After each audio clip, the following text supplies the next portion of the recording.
Yıl 680. Çölde yükselen feryatlar. Güneş Kerbela'nın kavurucu kumlarını yakarken susuz bırakılan bir grup insan kaderleriyle baş başa kalmıştı. Onların arasında Peygamber Efendimizin sevgili torunu Hazreti Hüseyin de vardı. Günlerdir su yoktu. Çocukların dudakları kurumuş, çadırlardan ağlama sesleri yükseliyordu. Ama Hazreti Hüseyin haksızlığa boyun eğmek yerine doğruluğun yanında durmayı seçti. 10 Muharrem günü geldiğinde Kerbela'da tarifsiz bir acı yaşandı. Hazreti Hüseyin ve yanında bulunan birçok kişi şehit edildi.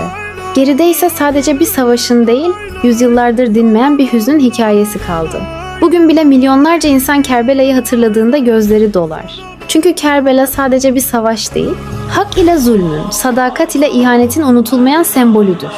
Peki size soruyorum, aradan geçen bunca yıla rağmen Kerbela unutulmadı. Bir gün unutulur mu?